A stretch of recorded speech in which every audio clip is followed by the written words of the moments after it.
Hi, good morning, everyone, and welcome to Seek Sustainable Japan. Today, we are talking about Japanese politics, and we have the perfect person to help us navigate all the ins and outs and changes. We have Dr. Donna Weeks. Thank you so much for joining, Donna. Thank you, JJ. It's great to be here again. Thank you. How you doing today? How's the weather? It's rainy. We're heading into summer, so it's humid and rainy and all the rest. So yeah, but we'll get by. It's what summer is here in the Southern Hemisphere. So. Now, Donna, you joined us before the election, and we were talking about potential prime minister candidates. And you actually chose Ishiba, who ended up being chosen. How does that feel to be right? Well, unusual. Yes, and look, it was less a prediction, as we were talking at the time, less a prediction and more of the candidates here who would actually be my pick, who would actually be the best. And that's, I'm just pleased they listened to our, broadcast at the time, obviously. Obviously, yes. No, it really was, winning down all the possibilities and things that, from a political scientist point of view, who would be of this lot, who would be the best. And so, yes, it wasn't so much a prediction, but just a kind of an educated guess, I guess. So, it was interesting. I think it surprised a lot of people. And I think what we saw immediately upon his election was the anger within the party that he had become elected president and onto prime minister. And my thought then was, all right, so he's now become prime minister, or will be prime minister, but he's going to have a very hard time because that opposition that he has within the party was incredibly visible on that day. I mean, the fact that Aso didn't applaud him or acknowledge him, or because Aso, I guess at the moment, is one of the kingmakers in the LDP. He was very much. Takaichi refused to join his cabinet. That's so there was obvious dissension within the power dynamics there, right? So immediately I thought, okay, this is going to be tough. This is going to be difficult, but still thinking that, well, he is the person to override all these things. So yeah, it's going to be an interesting little time for him to, now that we've had the election as well. It's not a majority government, it's going to be minority government, which in this day and age, I think has its pluses. I think it's not necessarily a bad thing to have minority government, because it means there has to be actual negotiation between all interests and all parties to try and get something through. That can end up in compromise policies, but also it can end up in better policies as well. So we've had minority government here in Australia a few times, and at times it's meant better policy for everybody. So I'm not that concerned. Again, sort of in the political science way of thinking that it's going to be a dangerous time. Politically speaking, speaking of the internal political dynamics, it could be quite difficult, and that's something we might get onto a little bit later. What I've been thinking about those things. Yeah. Prime Minister Ishiba just made a speech, so we're going to talk about some of the key points under discussion in politics right now. Donna, you also wanted to mention that we've just lost a leader in political science in Japan. I understand even this morning it hasn't been confirmed, but during the week there was an enormous fire in the apartment and the residence of parliamentarian Inaguchi Kuniko and her husband, as it was portrayed in the media, Inaguchi Takashi. Now, Inaguchi sensei, both of them I studied under when I was a student in Japan. Inaguchi Takashi sensei is one of our leaders in political science. I think any of us who've studied Japanese politics or international politics from a Japanese perspective will have at least read Inaguchi sensei's books. He was just prolific.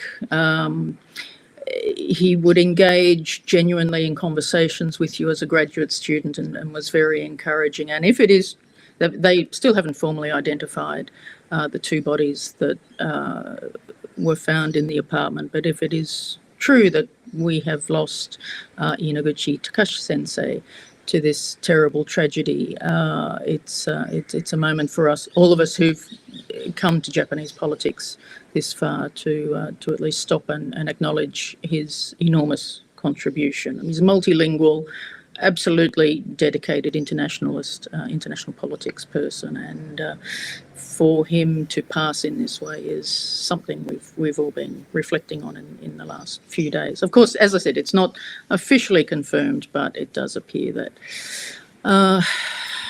it won't be long before confirmation comes through. So my condolences to the family, to Inaguchi Sensei, Kuniko, and their daughter as well. Kuniko has become a long-standing LDP politician over the years, which surprised us a little at the time. I guess we weren't anticipating she'd become a member of the Liberal Democratic Party, but she has, and she continued. And I remember the day that she was elected, and Takashi Sensei was standing, with her, and she said, we're both political scientists. We want to bring the political science to politics in a way that improves politics, and that's something that I think about all the time, is how can we as political scientists bring something to politics. So yes, very sad for us this week. So thank you for giving me that moment to acknowledge him. Thank you. Of course. Yeah. And you said personally you've had a chance to study under him when you were at Tokyo University. Is that right? Yeah.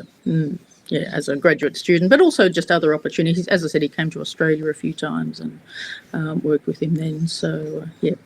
Well, hopefully all's not lost, and he's, connected to loads of his students like you who are continuing on with his ideas and legacy. So even if a lot of his writings and of course himself has been lost, hopefully there are people who will carry on with his knowledge, right? Yeah. Let's talk a little bit about the Prime Minister Ishiba's speech yesterday and some of the key topics. Of course, one of the top topics is about the military, and negotiating with the incoming president might be a big shift from the way things have gone so far. Japanese politicians and newspapers often refer to transactional Trump, that you have to give him something personally to get something. And that's the way they're kind of getting ready to negotiate with him. But the idea of Japan's military as a key position in Asia, which is an advantage for the US as well as important for Japan, to improve the lives of the self-defense force, maybe change the role of the self-defense force a little bit, to improve cybersecurity, and to improve joint management of US bases, which would be a real big shift. But these are things he mentioned in his policy speech. Anything to add there? Yeah, look, this was his policy speech that he made yesterday in Parliament. So again, our talk today is quite timely. This was people have different views about the value of this speech. I used to always go through them with my students just to say, look, whatever you think about this is what the Prime Minister aspires to. This is what he's thinking, and it's worth our while then having a look at what he said. Now, quite often a lot of it doesn't get through, and a lot of people are critical, and they say but he didn't detail anything and all that. But that aside, I think it still gives us a broad outline, which is all it's intended to do, a broad outline of where he's going. And as you said, obviously all nations, particularly in our area of the Asia Pacific, are going to have to how shall we say this, come to terms and negotiate with the incoming presidency in the United States. Now, certainly that there has been a Trump presidency previously, and as you say, it's incredibly transactional. The touch points for us, I guess, in this region will be how President Trump the incoming President-elect Trump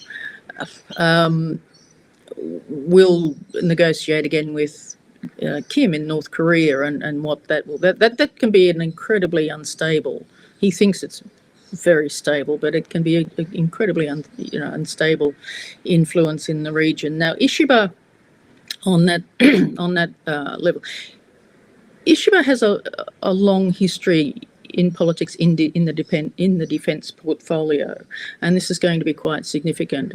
As I was reviewing his history in preparation again for today, he was, before the Defence Ministry became a ministry, and it was just the agency, so it was just a self-defence agency, so not quite the level of ministry, but still quite significant. The Environmental Agency was like that once too, elevated later to ministerial and cabinet level status.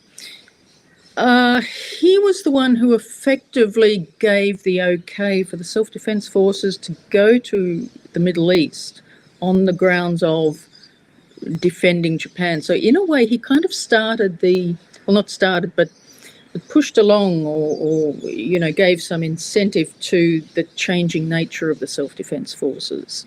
Now this is another area of work that I'm writing about at the moment. So it's quite significant. Now, I don't think he wants to see the self-defence forces go completely fully offensive, a full force as such. I think he's, from what I've read, what he says, he still sees it as a self-defence force, but yes, the role has to be different. Now, what this means in terms of the region and also in his negotiations with Trump, I mean, as you say, Trump really just thinks in terms of negotiations and what are the best outcomes for him, or in this case, the United States. So I think that's going to be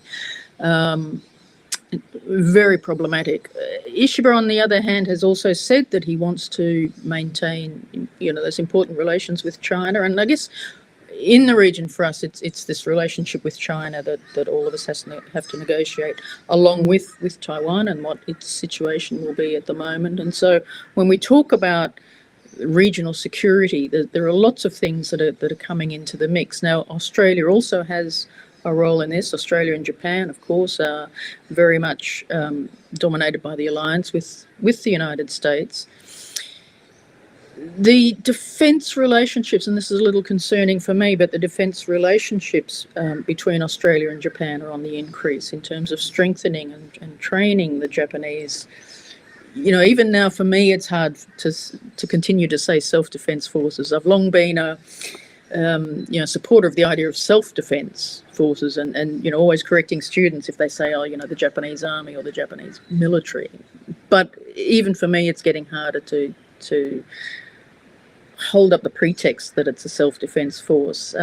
From next year, more Japanese troops will be coming to Australia to train with the Australians under this AUKUS. Again, whether or not AUKUS remains, which is this newish alliance between Australia, the United States and the UK, essentially to build submarines, nuclear-powered submarines into the 2040s, but they're also, enmeshing it in ideas of greater military cooperation and so on. It's a very bad idea, and I have spoken about it elsewhere as just not the right sort of response to the present security environment. That said, it is going to draw Australia and Japan into a stronger defence alliance of sorts. Now, whether or not Ishiba is going to go along with that and allow that, it's a little bit hard to know. I think he'll, as we've discussed before, I think Ishiba has been in politics long enough and been on the outer of general mainstream Liberal Democratic Party politics to be enough of his own sort of politician. And I think, his pragmatism will come in and his experience in these things. I mean, one thing that struck me through all this, not getting the majority government and waiting for the outcome of the vote for him to be Prime Minister a couple of weeks ago in Parliament, he was very unflustered by it. It's like, well, this is just part of the game. This is how it goes. And that to me indicated gave us some good indications, I think, about how he might be pursuing his prime ministership. So, as I said, I think he's going to be, well, like anybody now, dealing with a Trump administration in this region. Again, I'll see an opportunity for greater cooperation amongst at least the so-called democratic nations in our region. That would be Australia and South Korea, Japan.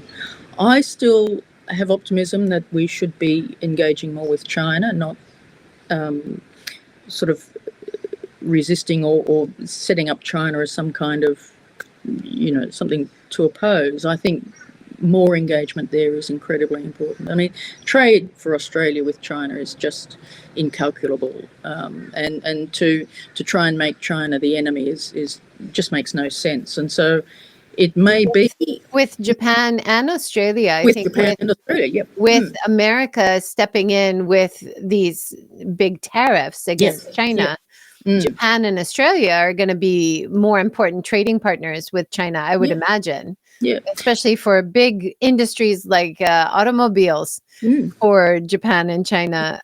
One thing, Prime Minister Ishiba talked with President Xi at the G20 in Brazil this month, and he talked about the talks being biting. I'm not sure exactly what that means, but it doesn't sound that good, but the border for Japanese visitors to China just reopened. They do seem to have, off and on, it's always a tricky relationship. But any recent developments on the positive or kind of difficult side you've noticed? Yeah, again, going back to his speech yesterday, he acknowledges, Ishiba acknowledges the sensitivity of the relationship with China in terms of domestic politics in Japan vis-a-vis China. He's not been one to visit Yasukuni Shrine, for example, because he knows that it offends and upsets, as he said, the Chinese and South Korean neighbours, and kind of why would you do that? So again, he, in contrast to some more recent prime ministers, and I guess I'm thinking Abe and others, instead of deliberately being provocative towards neighbours, I think he comes with an understanding that, we don't have to be necessarily great friends or great mates, as we'd say here, but we have to work together, and we've got to find that way to work together, and that's more important than always considering ourselves as enemy. And I think I was listening to a radio program this morning actually, and it's quite true. We've lost the art of diplomacy, I think, in international relations, and international politics, and I think the notion that diplomacy isn't as important as showing you military muscle, and that we gain power through military muscle. And this feeds into some of my work that I've been doing through peace work and security communities and so on, is that we have to find ways and give politicians who want to go down that path the opportunity to step up, to be more diplomatic, and not diplomatic in any fluffy sort of or superficial way, but an actual, these are our leaders, these are the people who are representing us, who should be able to talk face to face, quite, confrontingly when it needs to be, but also with a view to, as is my catchphrase, making the world a better place. That's why we hopefully have them there. And this is what I think some of the people who become leaders forget. I think sometimes the media doesn't like to, there's no confrontation in those sorts of ideas. It's we want to have, it's much simpler to say, China is our next enemy, our next Cold War opponent and things like that, rather than work through what our alternatives might in fact be. Now, Ishiba, despite his background as, former defence minister, and, I believe he makes, one of his hobbies is to make plastic models of all the, military things that he can find. I think he has a genuine interest in that, but and I guess I'm saying this more in hope than anything from observation, but I think he'll be pragmatic enough, not to give away any of Japan's sovereignty on any of these things.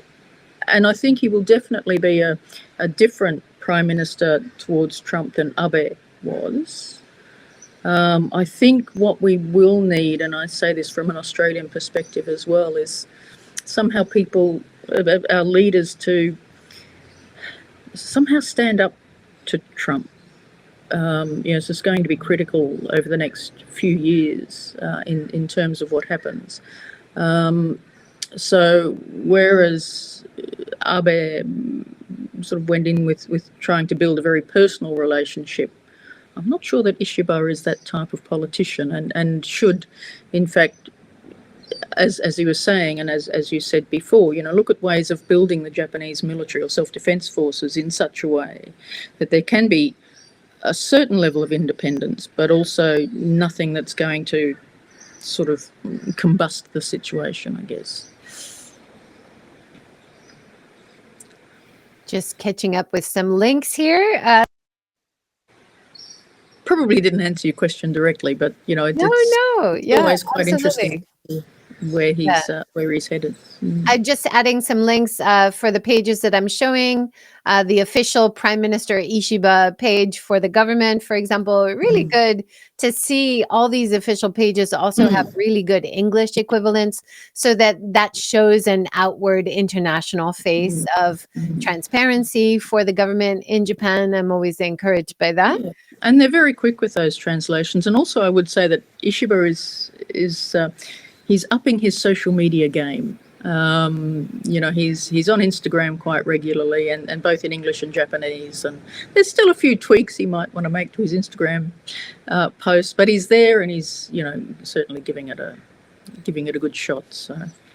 Now, some of the other things he talked about, a more domestic policy, like about social equity, giving aid to low-income families, giving people all income support for energy prices, electricity and energy prices, as well as rural revitalization. One of his key pillars of his campaign to become prime minister was to give more emphasis and more funding back into the rural areas of Japan.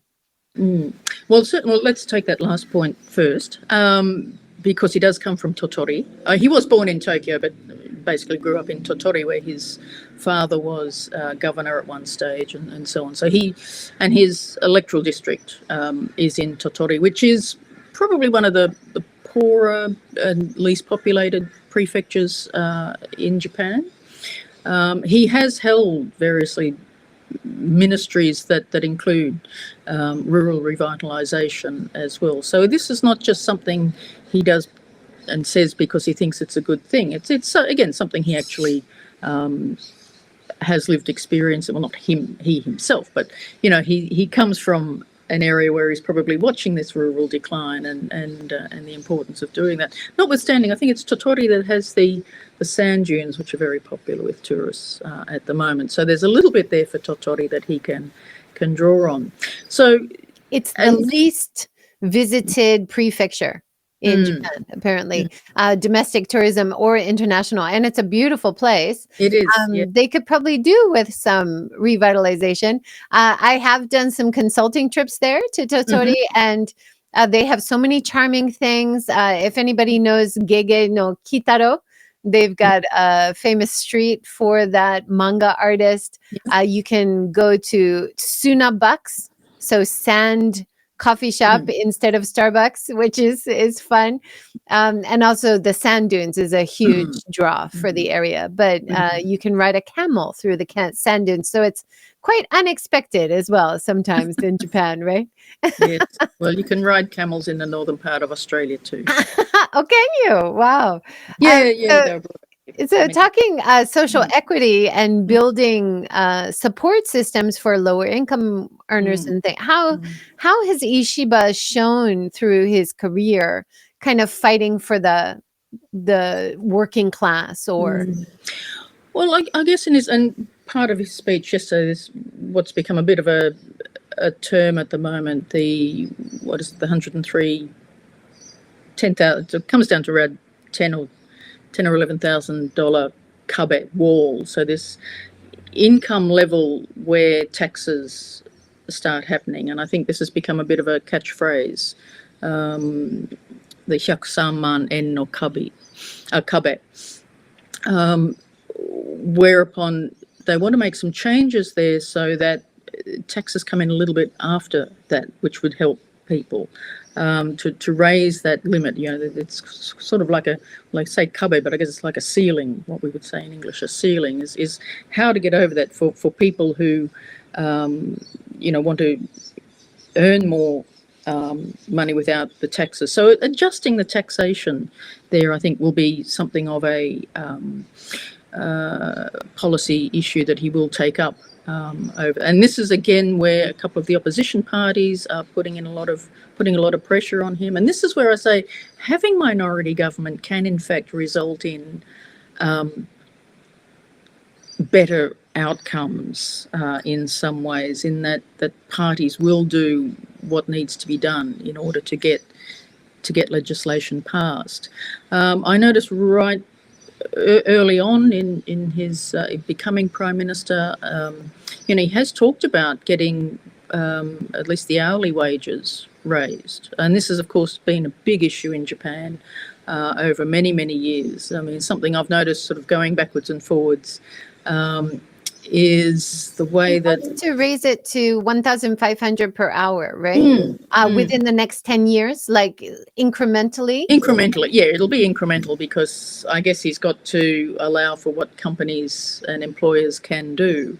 But at least he's signalled that again, and I think this is, it's one thing to signal it, and it's another to actually establish it. But again, I think the opposition parties would be in favour of. Most of the opposition parties would be in favour of that sort of initiative as well, and so he's possibly more likely to be able to get that through than there'd be more opposition within his own party, I would expect, than he will get from the opposition party. So he certainly has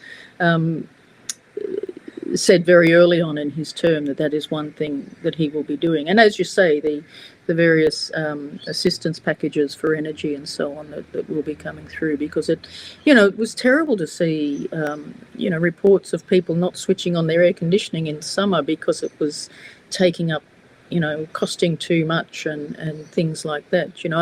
And people say, well, I didn't use my air conditioning in Tokyo because I was able to open windows and doors and get a nice breeze through. So, I minimised my air conditioning use. But, not everybody can do that. And people choosing between keeping cool versus, the cost, that's a terrible decision that people have to make. And so I think for me, it is partly a government response. If we talk about politics being for good, it's something that the government should be looking at to alleviate those difficulties in these sorts of times. And I guess we'll get the reverse as winter comes on.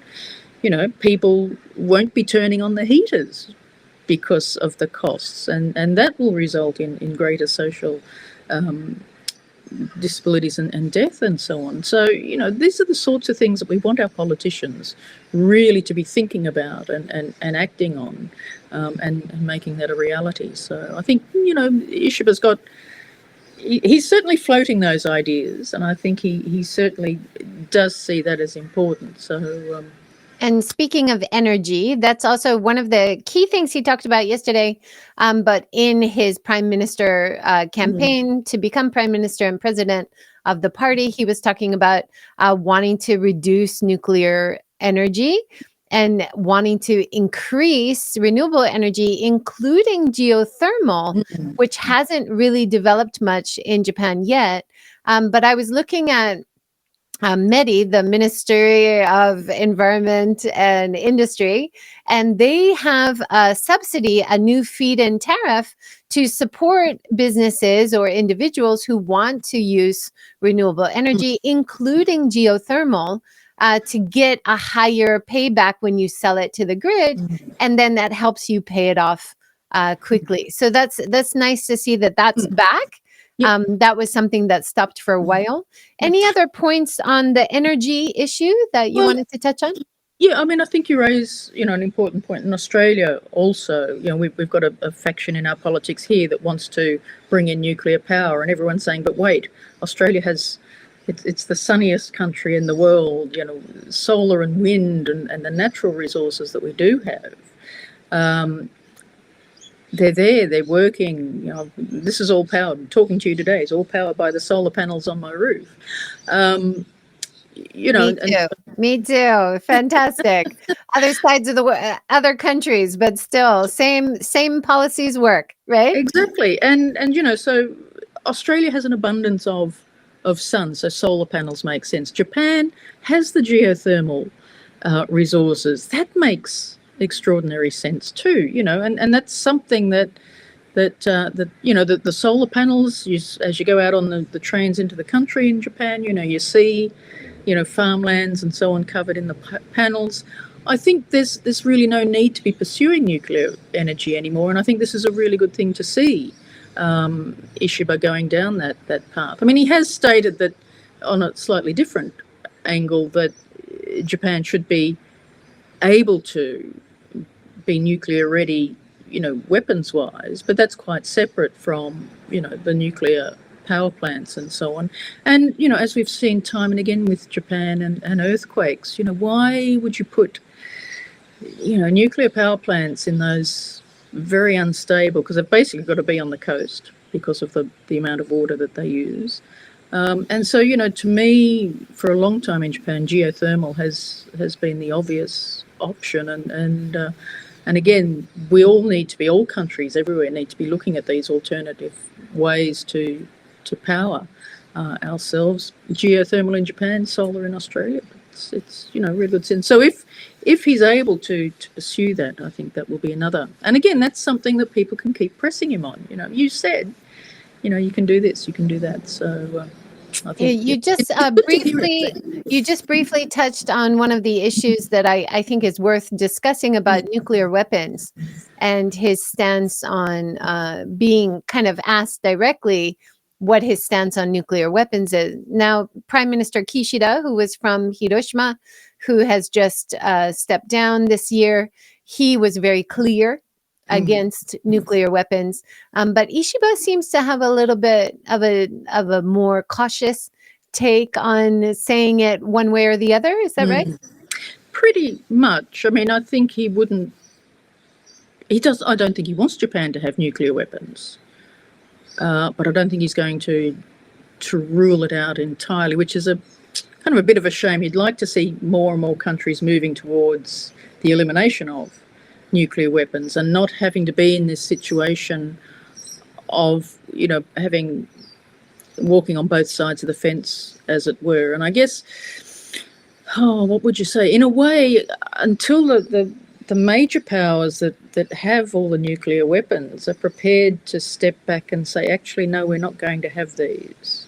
While ever that possibility is around, in political, international relations theory, any sort of theories that you look at, people are going to hedge one way or the other with this. So, Australia going into this AUKUS deal to have nuclear-powered, nuclear-powered, not nuclear installed submarines, but nonetheless that we continue down this path, I think is really something that we all have to, is in great demand for a rethink. Now, Ishiba, again, being the pragmatist that I think he is sort of saying, well, we don't want them, but we don't want to not have them.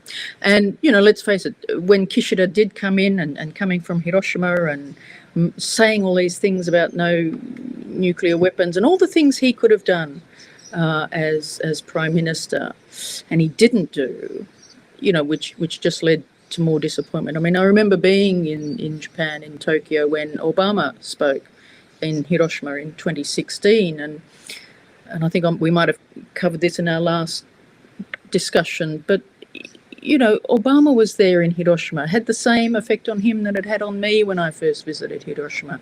It changed the way I did my politics, my visit to Hiroshima. And as I said to students, if there was one person at that time in the world who could have said, I've just been through the museum here, and he made the cranes and all the rest. There was one person who could have said, right, we're going to stop this. It was Obama. He could have done it. Now, it's always one of those puzzles that those of us in this field have to keep investigating, keep engaging with. What stops these leaders from saying no nuclear weapons? This is absolutely critical. You can show them Hiroshima and Nagasaki time and time again, and they'll say all the right things, but what's their action going to be? So I think until we have that major shift, people like Ishiba, leaders like Ishiba, because of the environment they're in, and it might also be, again, his pragmatism, speaking to certain parts of his party as well as to, to the electorate, and seeing that Kishida said that but didn't do anything, and that didn't help either. I think it's sort of his pragmatic approach. I think underlying that sense is that he wouldn't go for nuclear weapons, but for all sorts of reasons at this stage wouldn't rule it out. But yeah, that's a big question, isn't it? I don't know. And it's a big question now. Like the Nobel Peace Prize Committee saying when they gave the prize to the Hibakusha survivors group, that it seems like once again nuclear weapon use is imminent in our world. And so it's a really key issue to be talking about, and not increasing our nuclear arsenals, but maybe not giving them up until the enemies are also willing to give it up is a practical solution. Maybe it's a horrible thing to being in Hiroshima, doing tours in Hiroshima. This is not the same as any other bomb. This is not just a more powerful bomb. This affects people for generations. The stigma, as well as all the damage physically and mentally, emotionally, and to the cities. It's something that I'm proud of, being in Hiroshima and being able to welcome people who are willing to take in what happened here in hopes it never happens again, right? That's right, yeah. And, same reason I keep going to Hiroshima and visiting you, of course, and working with you there. But it is, for me, absolutely critical that I go back, from time to time to remind myself why I'm doing. And I always come away, when I'm leaving on the Shinkansen to head back to Tokyo, there's always that sense, this is why I'm doing what I'm doing. It has that level of impact. In fact, behind me you can see my Hiroshima peace scarf, which I wear here quite a lot, and wore it yesterday to a gathering. And I explain to people, I take the opportunity to explain to people what it is that I'm wearing, why I wear it, why I believe in what I'm doing, is because of that. And I'm just one person, but together it's like a sustainability, isn't it? I'm just one person not buying a plastic bottle of water, taking my water bottle instead, but if we all did it. So it is this very much, and this is getting back towards the political philosophy I'm developing, it's this bottom-up approach that is absolutely critical. These people that we focus our attention on, the presidents and the prime ministers, really are just there as our representatives. They're not they're not to be there to tell us what to do, but they're there doing what we tell them to do, and we've got to make that shift around the table, I think. Yeah.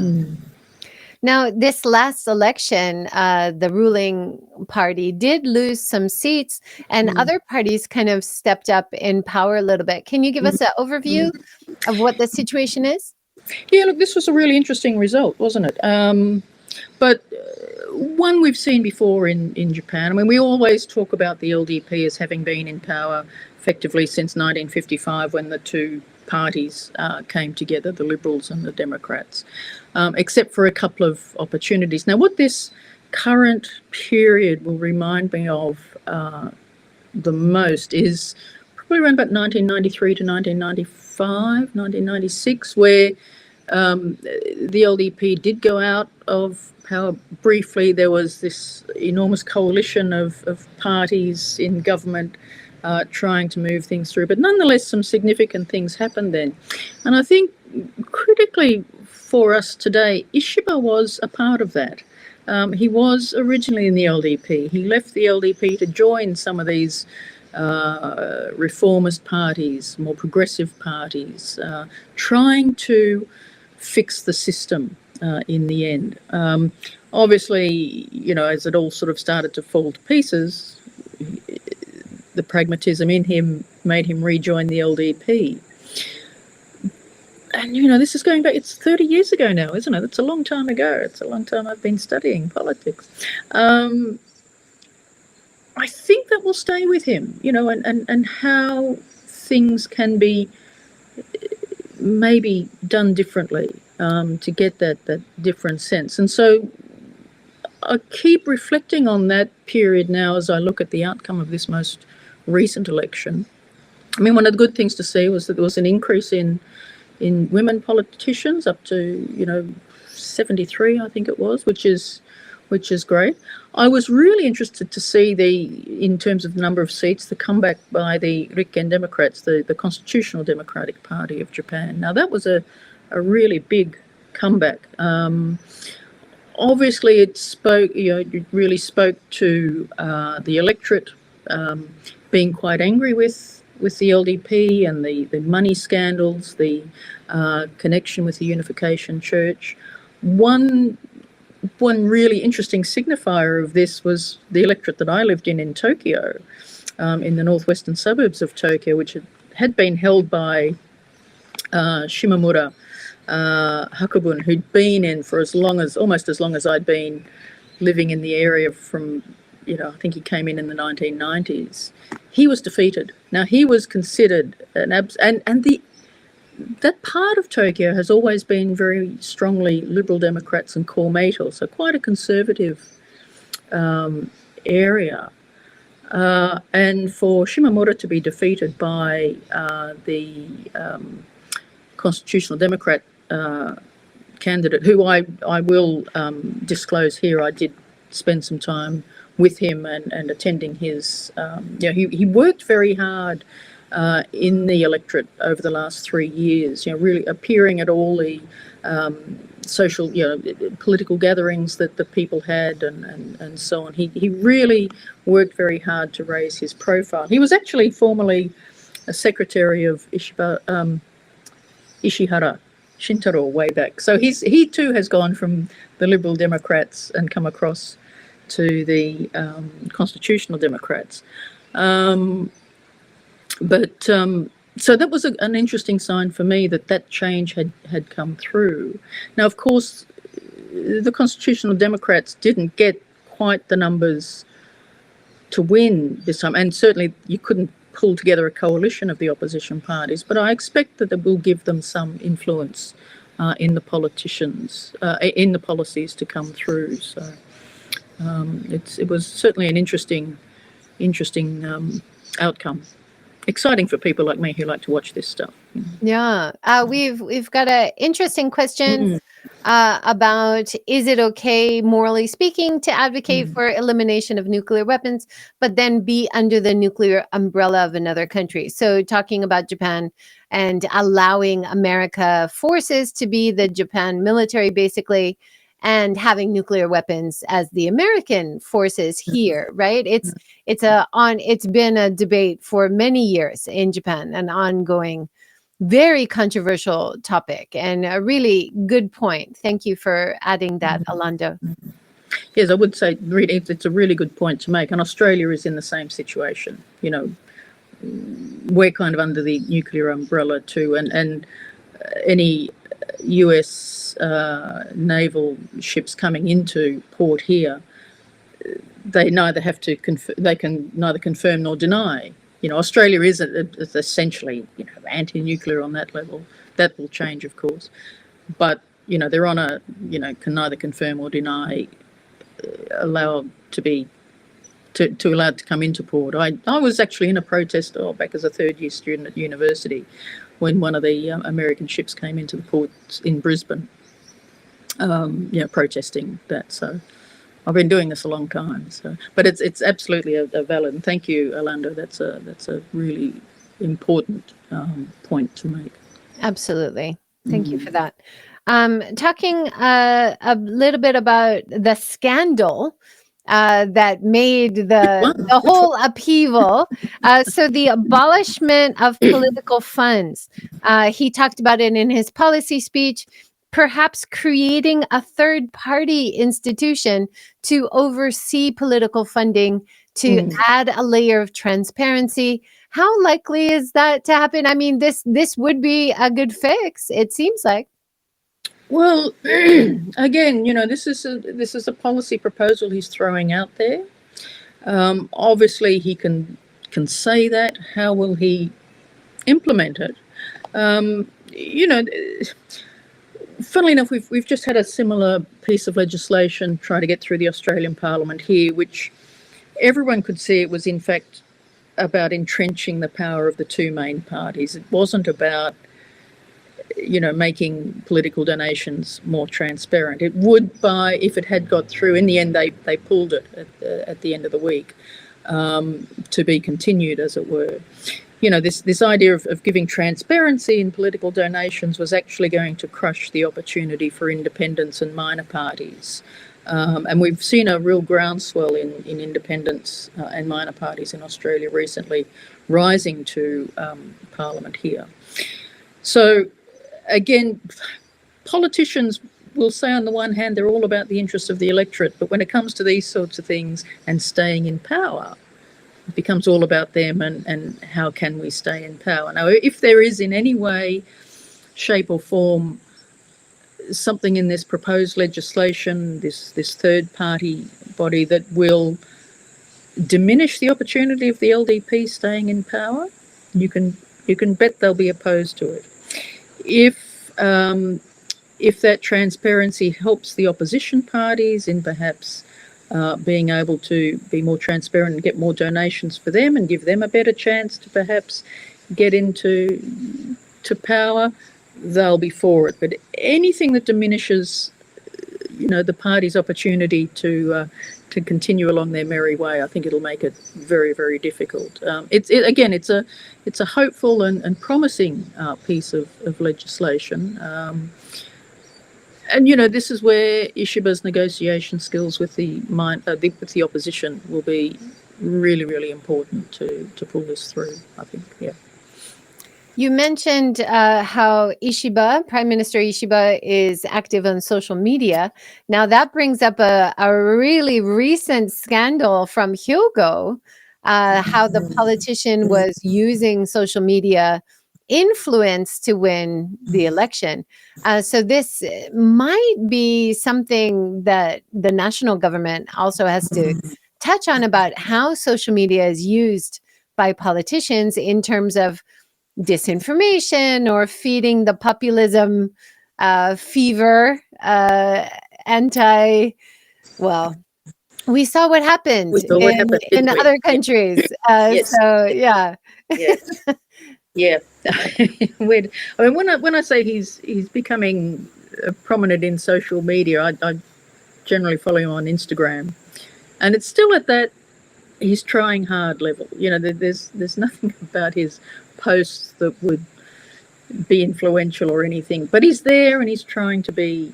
There's a couple of, if I were his social media manager, there's a couple of tweaks I'd get him to think about to sort of help it along. But he is there. I mean, I guess he's not that much older than me, but he's, approaching 70. It's a new world for him. I mean, I'm sure he's got a social media manager, but he's still getting there and he's showing himself as what's he doing as Prime Minister and all the rest.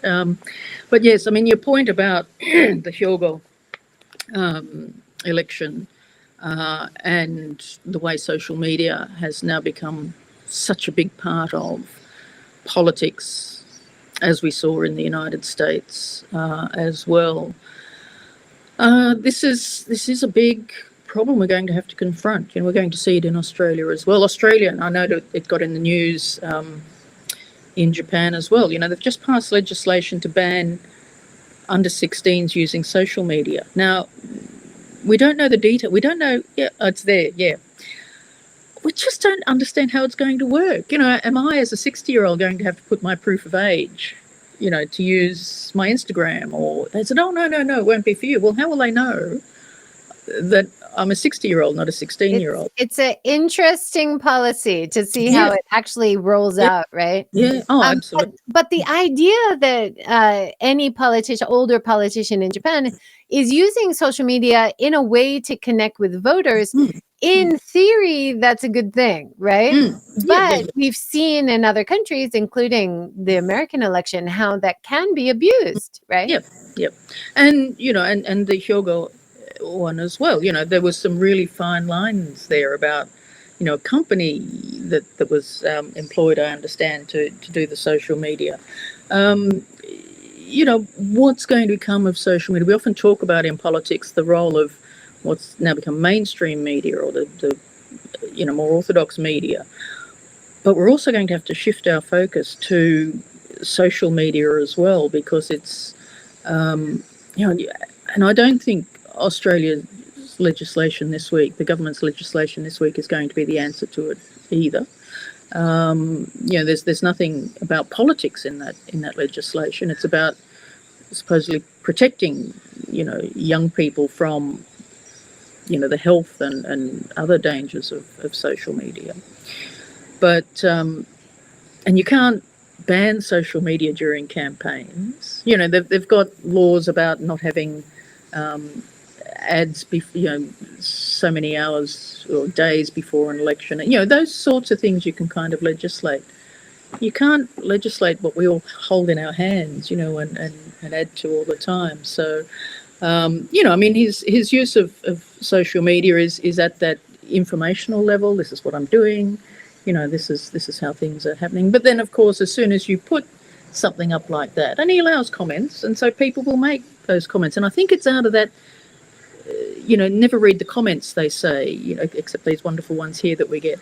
It's for me, it's a question of if we have to look at how we're commenting and how we're engaging with our politics. I think that's right. And having decency standards, or information accuracy standards, being able to debunk or show how something that was posted by someone influential is not accurate in mainstream media and on the social platforms as well, to give users who that is their 100% of intake of information.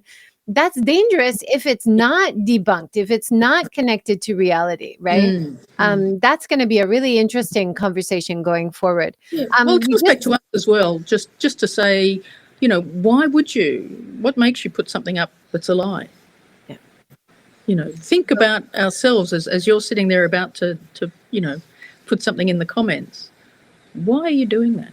And we have to ask ourselves. We have to have as much self-reflection as reflecting on others, I think. Absolutely. And when it's done on purpose to persuade, and it's not accurate and it's disinformation, there should be some consequences of that, right? Just one more point I wanted to touch on. We're less than 8 minutes now. So one of the topics he talked about at the policy speech was creating a disaster prevention agency. So in light of what is still ongoing in the Noto Peninsula after the earthquake, devastating earthquake that happened there at the beginning of this year, one of the key things he's talking about is create a efficiency response network to go into action quicker when we have natural disasters. Of course, Japan is historically very prone to natural disasters. It's very likely to happen again. Having a quicker response team, it seems like a really good idea. Well, as we're saying off air, it's kind of surprising that they haven't done this. And I must say, all the years I've been in Japan, I've often been astounded. When I visited Tohoku, and people were still living in the temporary housing 7 years later, and the response, I guess, is considered and careful, but they really do need to be faster. And I guess it does come down to a sort of a lack of a place to coordinate these things. I mean, if we go back to the earthquake in Kobe, which was the first time really that the self-defense forces were able to be used in a domestic sense for assistance, emergency assistance. But the debate that went on about that beforehand, how many lives were lost? And when we talk about the self-defense forces and the role of this kind of core of people, this to me is what we can get greater value out of the use of this kind of self-defense group there that's ready to move. It's got nothing to do with war or anything like that. I think of that here in Australia, where we have bushfires. We're heading up to a horrible bushfire season. It's the same sort of thing. And to me, this is where Australian and Japanese forces should be cooperating in the region, in times of emergency and things like this. And so again, it's kind of surprising they haven't sort of pulled this together, but I think Ishiba, again, with that self-defense, the defense ministry background, living in a regional or a rural area, possibly susceptible to these sorts of disasters, I think this is, again, one that if he can get that through will be a huge plus. And again, a model in a way for others to look at and to emulate too. The forces are already there, the bodies are already there to use in the self-defense forces. So putting them in that sort of positive light rather than, are they a standing army ready to go to fight, I think would be a big plus in accepting their role. Yeah. So those were the main issues that I picked up on from the policy speech yesterday. Anything else that we haven't touched on? We've got about 5 more minutes. Well, look, I mean, at the end of it, he basically said, and I am just reading from his speech, so forgive me for looking off camera, but, largely what he wants to do, and I know that politicians say these sorts of things as part of their rhetoric, but he has a genuine sense of wanting to re-engage the polity, to rebuild their trust. And somehow coming from him and coming out of his mouth, I don't know why, it just seems really quite genuine. And I think, he holds all sorts of scars from his past political experience that I think will bring this to the fore. And again, the opposition parties talk about rebuilding trust. They did this in the 1990s as well. This isn't the first time it's happened. It's always about rebuilding trust. But I think he has a genuine sense of wanting to do that. And so I think, if he were given the space to do it, it would be really good. I think, unfortunately, there's still the opposition from within his own party that's going to make it difficult. And that's going to be some of his greatest hurdles to overcome. So people are already saying, he's not going to last 6 months, or, we're going to change again. And this brings me to this idea that I've been that I'm working on now, this idea of a political ecosystem, and how do we make our politics more sustainable. I mean, a lot of it comes from working with you about sustainability and thinking about how do we make our world more sustainable. And certainly in the way that you're showing the way with all your guests. For me as a political scientist, it's like, well, actually, this is what we should be doing in politics as well. As I said before, each of us at the ground level doing one little bit at a time, all bringing it together, can make for a more sustainable politics. And that means that the media shouldn't be focusing on the unimportant things. Like, there's been a lot of focus this week on Ishiba and how he eats an onigiri, or, the fact that he looked a little bit dishevelled when he was, these very superficial things that the media zeroes in on. That then becomes the discussion on social media.